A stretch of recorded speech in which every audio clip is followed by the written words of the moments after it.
Carter and the Rattlesnakes at Download in Paris in 2018. Dean and Frank, welcome to Download TV. You guys seriously had that crowd eating out the palm of your hands there. Yeah, I think that's still hands down one of the best shows we've ever played. Definitely. Mostly because we had no idea that was about to happen. We walked down that stage and it felt as if we were playing a hometown show. Yeah. And then we walked off stage and realised that we then got to see the Hives and the Foo Fighters. So it was a pretty amazing day, actually. Yeah. Well, you had, I mean, just how you got the crowd to go down. You just like controlled them 100%. They were yours. It was epic. I mean, yeah, hats off to you, you know. And you were meant to be making your main stage debut at Donington this weekend. How does that feel not to be doing it? Rubbish. Pretty much. Basically, there's no other answer.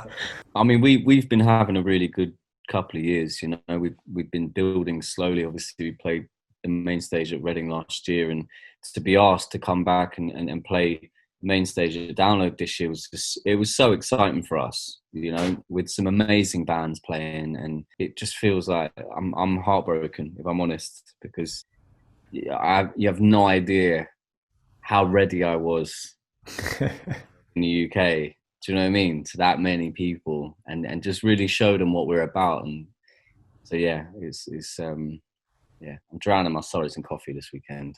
Wow. It's the 5th anniversary of your debut album, Blossom, which you're reissuing. What's it been like revisiting those early days? It's been pretty interesting, eh, Dean?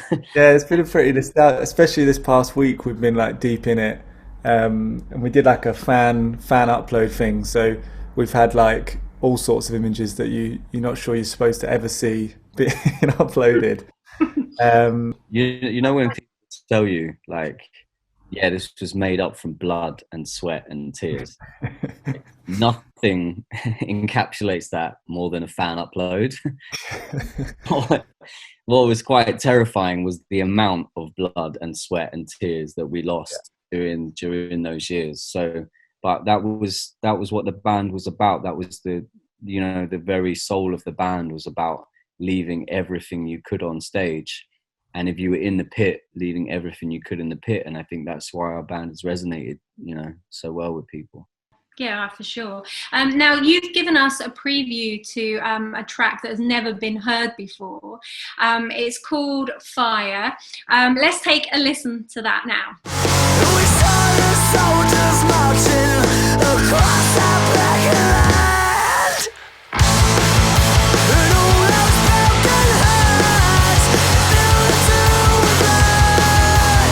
We are just prisoners of love. And all those broken hearts filled with blood.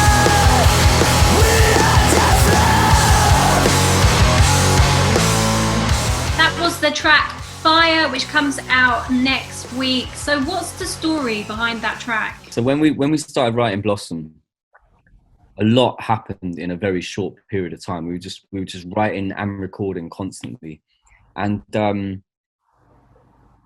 apparently we recorded a bunch of songs that I don't remember even putting down. The minute we walked out of that studio, we were so focused on the tracks that we had to play that it almost didn't happen. And then this year, our manager was saying, look, you've got the 5-year reissue coming up.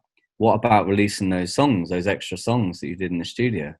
And I genuinely had no recollection of that happening. So much so that when he played them back to me, I was like, why were these not on the album? Like, these are... My first thought of Fire, I was like, I think this should have been on the album for sure.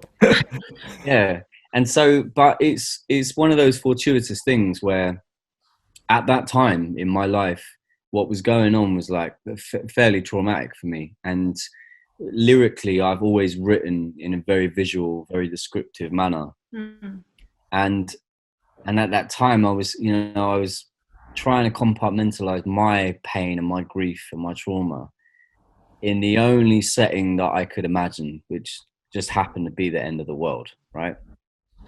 fast forward 6 years and you're here like in 2020, and I don't think those songs have, I think they were literally destined to be released this summer, because one of the tracks is called Summer of Blood, and that is all we're seeing at the minute, you know? So for us, it was not a case of like, they were always there, and now is the time that they need to be heard, you know? When's the album out? I don't know. It's like this summer, but we've been going back and forth, and everything is just in a constant state of flux at the minute. So it's all, we've always sent everything, because we do all the like artwork and all that ourselves. So we, on Friday, me and Frank delivered everything. So it's in the hands of other people now. So we have some more live music from you. This is from your Alexandra Palace show that you did in February. These have never been seen before. What's it like? Because you've just literally come off of that tour, really. What's it like thinking back to those shows? You know, I feel for everyone that had those big shows booked this summer, and they haven't, you know, they're having to put it to next year. Because as a band, like Dean and I, when this whole lockdown started, we were really, at first we were pretty good. We were like writing, we were getting into a good routine. And then we spoke to each other the other night, and it was just a bit sad. Okay, we're supposed to go on tour, I think. And we just really, really want to be on the road, playing shows and you know, conversing with our fans and being amongst it. So yeah, when I look back at those videos now, I'm incredibly grateful for that opportunity. But also, it immediately takes me back there, which is dangerous, you know, because that was one of the best nights of my life. I don't wanna be back.